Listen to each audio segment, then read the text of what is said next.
हाँ जी, क्या नाम है आपका? जी मेरा नाम सनातनी रवि रंजन है। अच्छा, सनातनी रवि रंजन। तो क्या लग रहा है अब की बार भाजपा कितनी सीटें ले पाएगी? 7 के 7 सीट हम लोग जीतेंगे। ठीक है। नहीं, केजरीवाल जी के साथ में जो हुआ है, केजरीवाल को उठा के जेल में बंद कर दिया और केजरीवाल जो प्रचार कर रहे हैं कि भाई उनके माँ बाप को भी सताया जा रहा है और जो भी कोई भाजपा के खिलाफ बोले उसी को उठाओ और जेल में डाल दो, इसका प्रभाव नहीं पड़ेगा दिल्ली की जनता पे? एक लाइन बोल के मैं केजरीवाल के बारे में बताऊंगा आपको कि मैं कुछ कहूँ आप सवाल समझ लेना, मैं कुछ कहूँ आप सवाल समझ लेना, जब मैं बोलूँ भ्रष्टाचार आप केजरीवाल समझ लेना। अच्छा, केजरीवाल मतलब भ्रष्टाचार का नाम ही केजरीवाल रख दिया? बिल्कुल, क्योंकि देखिए भ्रष्टाचारी कैसे हो गए, कैसे भ्रष्टाचार हुआ मैं बता रहा हूँ कैसे। अच्छा एक बात बताइए, ये अभी जो घोटाला हुआ शराब घोटाला, मैं नहीं बोल रहा हूँ कि शराब घोटाला में क्यों उनको पकड़ा गया, एज मतलब सुप्रीमो उनको पकड़ा गया कि इसका मास्टरमाइंड वही है केजरीवाल जी। ऐसा किसने कहा? हाई कोर्ट ने भी कहा। तो इसलिए तो मैं केजरीवाल को सबसे पहले, क्योंकि कोर्ट के आगे तो केजरीवाल है नहीं, कोर्ट से बढ़ के है नहीं, कोर्ट ने जो कहा मैं मानूंगा भाई। ठीक है। फिर एक चीज़ और बताते हैं, महिला सशक्तिकरण की बात करते हैं, महिला सशक्तिकरण की बात करते हैं और उन्हीं के ऑफिस में उन्हीं की पार्टी की सांसद पीटी जाती है। ठीक है। तो ये भ्रष्टाचार के अंतर्गत कैसे आता है? आप देखो, भ्रष्टाचार का कई रूप होता है। भ्रष्टाचार का मतलब ये नहीं होता है कि आपने सिर्फ चोरी कर लिया वही भ्रष्टाचार में आएगा। भ्रष्टाचार का मतलब होता है कि आप समाज में अगर घृणित कार्य कर रहे हैं वो भी भ्रष्टाचार के अंतर्गत आएगा, वो भी करप्शन के अंतर्गत आता है। ठीक है। तो महिलाओं का सुरक्षा ना करना भी उनके द्वारा ये भ्रष्टाचार के अंतर्गत ही आएगा। तो इसलिए मैं उन्हें भ्रष्टाचारी बोलता हूँ। फिर यमुना के बारे में बोला था 2016-17 में यमुना की सफाई करवा देंगे, आज यमुना की तो सफाई करवाया नहीं है। पानी घर घर तक साफ पानी पीने का पहुँचा रहे थे, आज भी संगम बिहार का इलाका पकड़ लो। ठीक है। आज भी दिल्ली के कई ऐसे इलाके हैं जहाँ पे शुद्ध पीने का पानी नहीं पहुँचता है, मलबा वाला ही पानी पहुँचता है, पीला पीला पानी पहुँचता है। मैं शास्त्री नगर रहता हूँ, जो अच्छा आइडिया है, वहाँ पर भी मतलब सप्ताह में 2-3 दिन तो दिख ही जाता है पानी गंदा आ जाता है। मैं खुद 40 रुपये का गैलन खरीद के पानी पीता हूँ। तो इससे साफ साफ जाहिर होता है कि केजरीवाल जी भ्रष्टाचारी हैं और भ्रष्टाचारी का एक ही घर होता है जेल, और तिहाड़ सबसे बेटर है उनके लिए। अच्छा, तो क्या लग रहा है अब की बार जैसे मोदी सरकार में मोदी जी अब की बार 400 पार का नारा दे रहे हैं, क्या लग रहा है 400 पार हो पाएंगे? अरे भाई साहब, सत्य वचन है। अगर 400 नहीं होंगे, 399 होंगे, 390 होंगे, आएगी तो बीजेपी। हमें तो बीजेपी से मतलब है, बीजेपी आनी चाहिए, क्योंकि राष्ट्र हित में सोचने वाली पार्टी एक बीजेपी है, सनातन के बारे में सोचने वाली पार्टी बीजेपी है, विकास के बारे में सोचने वाली पार्टी बीजेपी है। ठीक है। आप आगे तो बोल रहे हो, यहाँ पे विपक्षी आके बोल दे रहे हैं कि मैं 5 किलो राशन को 10 किलो में तब्दील कर दूंगा। राहुल गांधी जी बोल रहे हैं कि 1 लाख की बात कर रहे हो, ज्यादा होगा तो मैं 2-2 लाख रुपए दे दूंगा। भाई मैं उनसे पूछना चाहता हूँ, अगर 1 लाख की जगह पर 2 लाख दे रहे हैं, चाहे 1 ही लाख रुपए दे रहे हैं, तो ये पैसे कहाँ से आएंगे, कैसे आएंगे? इससे जो मतलब इकोनॉमिकल जो जियोग्राफी है, जो ग्राफ है, जो इकोनॉमिकल ग्राफ है, वो नीचे डाउन होगा ना सर, डाउन होगा ना सर। तो उससे क्या होगा? हमारी एक वही बात हो रहा हूँ, जब अपना जो इकोनॉमिकल ग्राफ है वो तो डाउन हो जाएगा, तो फिर अपना जो देश है 10 तो गर्त में जाएगा, अपना देश तो फिर गर्त में जाएगा। तो आप एक ऐसा नीति बनाओ जो पूरे भारत देश के लिए अच्छा हो। ठीक है। आप हवा में ऐसे बोल दे रहे हो कि मैं 5 किलो की जगह पे 10 किलो राशन दे दूंगा, मैं 5 लाख वाला इलाज का जो है वो 25 लाख रुपए कर दूंगा। भाई साहब, बाकी के 20 लाख का कहाँ से आएगा? अगर मान के चलो कि देश में अगर वैसे 100 पेशेंट मिल गए 25 लाख के इलाज वाले, कहाँ से पैसे आ रहे हैं भाई? कहाँ से पैसे दोगे? तुम अपने पास से दे पाओगे? 40,000 रुपए, जो 40,000 करोड़ की जो अपने कोठी बना रखी है, क्या बेच के दोगे क्या उसका पैसा? मैं वही पूछना चाहता हूँ। आप आके ऐसे ऐसे उल फिजुल की बातें बोल रहे हो, आगे समझो देश चलता कैसे है, देश चलाने का तरीका क्या होता है, उसके बाद से किसी डिसीजन को लिया जाना चाहिए। अगर कोई भी सरकार कोई जैसे उज्ज्वला योजना के तहत मोदी जी ने गैस सिलेंडर बांटा, ठीक है, चाहे उन्होंने 5 केजी राशन की व्यवस्था करी, तो उन्होंने कुछ नीति बनाई होगी ना बढ़िया, कि इस नीति के अंतर्गत अगर हम बांटेंगे तो भारत जो है स्टेबल रहेगा, इकोनॉमिक जो इसका स्थिति है, इकोनॉमिकल जो स्थिति है, स्ट्रक्चर है, वो गिरेगा नहीं, वो खड़ा रहेगा। तो उस हिसाब से मोदी जी ने तैयारी करी। आप बिना तैयारी के आ रहे हो, फेंक दिए। अच्छा मोदी जी के जैसे मोदी राहुल गांधी बोलते हैं एक झटके में गरीबों को दूर कर देंगे, राहुल गांधी ऐसा बोल रहे हैं एक झटके में गरीबी दूर कर देंगे।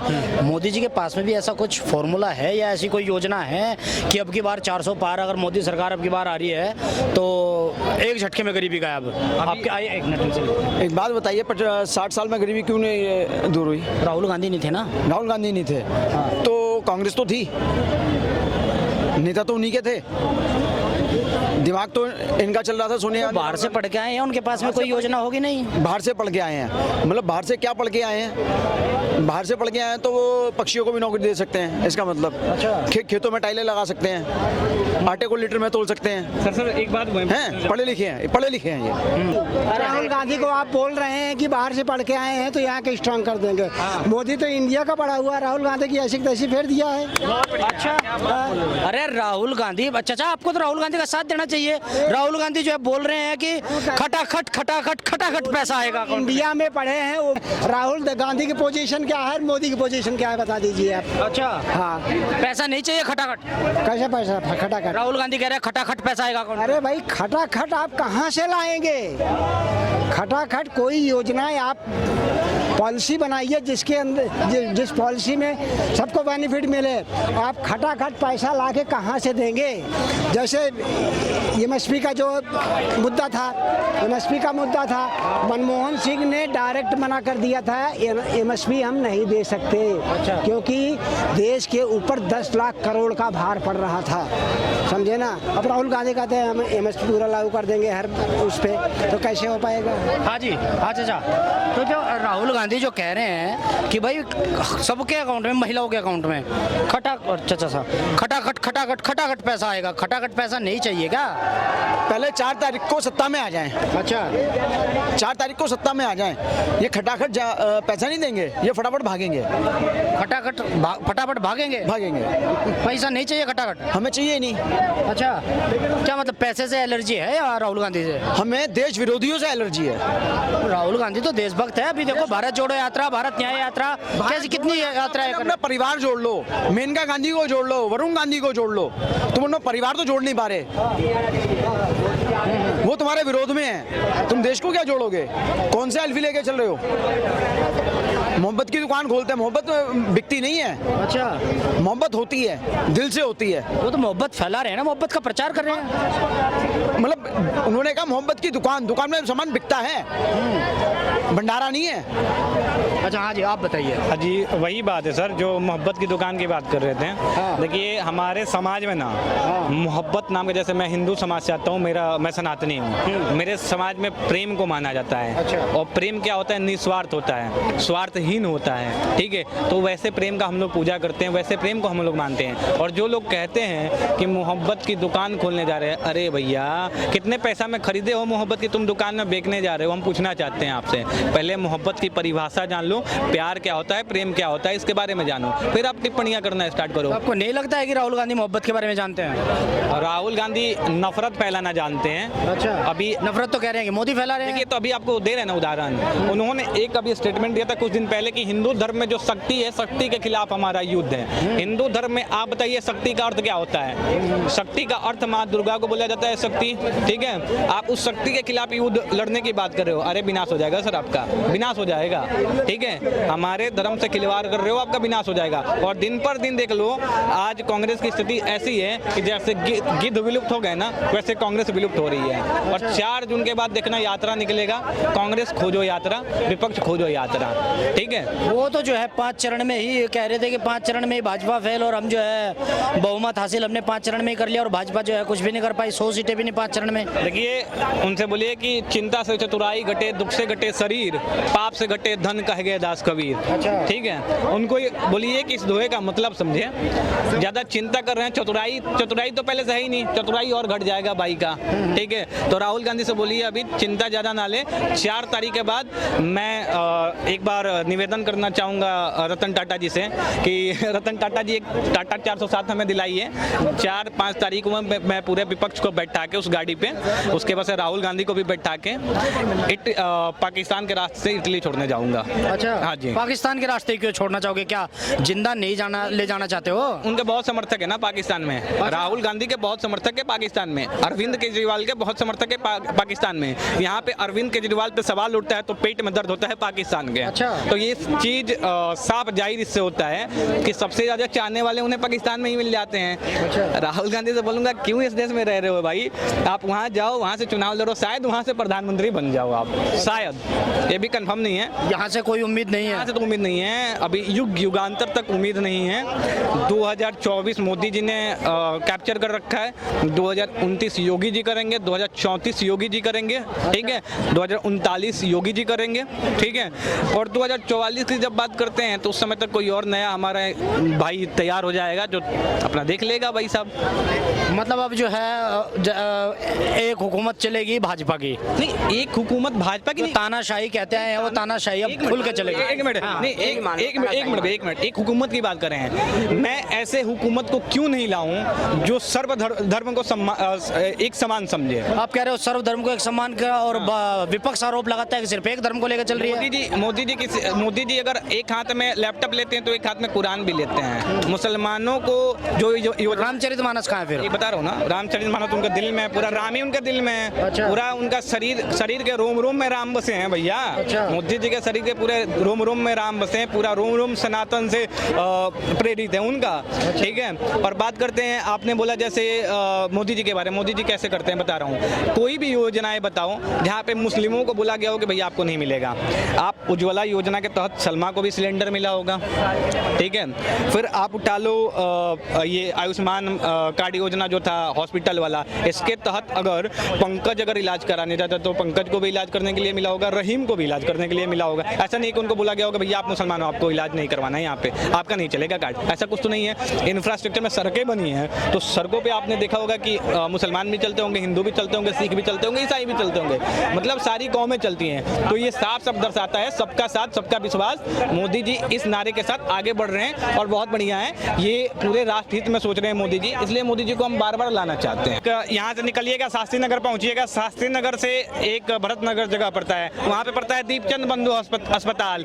जब वहाँ पे जाइएगा ना आप और इलाज करने के लिए जब जाइएगा, डॉक्टर जब दवा लिखता है तो दवा में पैरासीटामोल छोड़ के अगर कुछ आपको मिल जाए तो मैं मान जाऊँ। जिंदगी में वहाँ पे पैरासीटामोल छोड़ के कुछ मिलता ही नहीं है क्योंकि है ही नहीं दवाई। अरे जिस पैरासीटामोल की आप बात कर रहे हो, अखिलेश यादव कह रहे हैं कि अब तो पैरासीटामोल में भी मिलावट कर दी बीजेपी सरकार ने। पहले बुखार वगैरह ठीक हो जाता है, अब नहीं होता है कुछ भी। ऑस्ट्रेलिया से पढ़ गया है कि नहीं? हाँ। अरे ज्यादा विकसित है उनका दिमाग। अच्छा। लेकिन वही बात है कि है तो घुटना में। अच्छा। ज्यादा विकसित है दिमाग लेकिन है तो दिमाग विकसित है लेकिन घुटने में सही जगह पे नहीं है। सही जगह पे नहीं है। अच्छा। अब इसी पे बोलता हूँ, देखिए अभी आप चारा चोर की बात कर रहे थे। हाँ। एक लाइन से प्यारा लाइन के लिए बोलूंगा मैं। हाँ। कि देखिए सुनिएगा ध्यान से कि पशुओं का चारा चोरी करके बाप गए जेल। अच्छा। पशुओं का चारा चोरी करके बाप गए जेल। हाँ। और मुख्यमंत्री का सपना देख रहे हैं बेटा 9वीं फेल। वाह वाह। ठीक है, तो इस बात को समझिएगा। तो एक चोर तो अभी देख रहा है मुख्यमंत्री का सपना सजो के रखा है, और एक जो है टोटी चोर, ये क्या बनना चाहता है? प्रधानमंत्री बनना चाहता है। इसके अलायंस में मेरे को ये नहीं पता लग रहा है कि प्रधानमंत्री ममता बनर्जी बनेगी, कि अखिलेश यादव बनेगा, कि राहुल गांधी बनेगा, कि वो MK स्टालिन बनेगा। पता नहीं कौन बनेगा। हाँ भाई साहब, मैं सोच के हैरान हूँ कि ये क्या बनाया भैया। ये फुटबॉल की टीम थोड़े ना बनाया है, फुटबॉल की टीम बनाया है कोई स्ट्राइकर है, कोई ये है। और कैप्टन की जब बात आती है तो कैप्टन फरार कहता है भैया मेरे पैर में चोट लगी है। वो खेल है इनका एक वास्तविक कोई ढांचा देखा जाए कि विपक्ष एक वास्तविक ढांचे के साथ आती है जो मुख्य मुद्दों पे बात करती है, जिनके पास एक फेस होता है जो विपक्ष को लीड करता है, वो कोई दिख नहीं रहा मुझे। और राहुल गांधी जब तक कांग्रेस की कैंपेनिंग करेंगे तब तक मोदी जी आएंगे प्रधानमंत्री के तौर पे। अच्छा, अगर केजरीवाल के अगर भाषण सुनो तो केजरीवाल बोलते हैं कि भाई असली शिवसेना महाराष्ट्र में जाके, असली शिवसेना, असली NCP सब कुछ भाजपा ने जो है तोड़ दिया। उसके बाद में केजरीवाल कहते हैं कि भाई मेरे माँ बाप के ऊपर दबाव बनाया जा रहा है, मेरे माँ बाप की क्या गलती है, तो भाजपा ऐसा क्यों कर रही है? कि इनकी यही हाल है कि शकुनी जैसी नियति, रावण सा अभिमान चाहिए। केजरीवाल जैसे चोर को भी, चोर बोल रहा हूँ क्योंकि चोरी का आरोप लगा है, केजरीवाल जैसे चोर को भी राम सा सम्मान चाहिए। ये कतई नहीं होगा। देश की, दिल्ली की जनता जाग चुकी है और उन्हें पता है कि कौन सा नेता दिल्ली के लिए अच्छा है, उसी को चुनेंगी। अभी देखना विधानसभा चुनाव आने दो, केजरीवाल जी इतना दूर फेंके जाएंगे ना, इतना दूर फेंके जाएंगे कि फिर से अन्ना को ढूंढना पड़ेगा कि अन्ना साहब हमारे साथ एक बार और अनशन में बैठ जाओ कि फिर से मैं उपज जाऊं एक बार। ठीक है, जो अपने गुरु का नहीं हो सकता है, जो अपने बच्चों की झूठी कसम खाता है भाई साहब, वो दिल्ली का कैसे हो सकता है? दिल्ली का होगा कभी जीवन में ना होगा। उन्होंने बच्चे का कसम खाया कि मैं पार्टी के साथ गठबंधन नहीं करूंगा, कोई सरकारी लाभ नहीं लूंगा। भाई साहब 52 करोड़ के शीश महल बना लिया, 7-8 लाख के ये पर्दे लगवा लिए हैं, 3-4 लाख रुपए के तो वो पॉट था वॉशरूम वाला। भाई साहब कहाँ से लेके आए हो? मैं पूछना चाहता हूँ कितना सैलरी है भैया? करोड़ों में सैलरी है क्या आपकी? एक दिल्ली के मुख्यमंत्री की सैलरी 4.5 लाख रुपए होगी मुश्किल से मुश्किल, इससे ज़्यादा नहीं हो सकती है। आप कहाँ से इतना कर लिए भैया? मैं पूछना चाहता हूँ आपसे। आप महाराज चोर हो और चोर का एक ही स्थान है तिहाड़ जेल, ठीक है? तिहाड़ जेल में सेफ है। और एक चीज़ बोलूँगा और आपसे, इन्होंने संजय सिंह के लिए कभी भी बीजेपी के ऑफिस के सामने धरना प्रदर्शन नहीं किया। इन्होंने वो कौन से हैं, एक जैन साहब है सत्येंद्र जैन, के लिए कभी नहीं करा। इन्होंने विभव कुमार की जब बारी आ गई तो इन्होंने बोला कि चलो बीजेपी के ऑफिस के सामने हम धरना देंगे। इससे साफ जाहिर होता है कि अगर विभव कुमार को पकड़ा जाए और ईडी एक बार उनको पकड़ के बढ़िया से रिमांड पे लेगी ना, सारा सच्चाई निकल जाएगा कि कहाँ पे कितने पैसे गए हैं, कहाँ से कितने पैसे आए हैं। तो अब ईडी के दिमाग में चल रहे हैं विभव कुमार जी। विभव कुमार जी बहुत जल्दी रडार में आएंगे। उसके बाद से केजरीवाल को हो सकता है आजीवन कारावास हो जाए, होना भी चाहिए, क्योंकि चोर की यहाँ समाज में रहने की आवश्यकता नहीं है। जेल में बढ़िया है, सुंदर एकदम बढ़िया।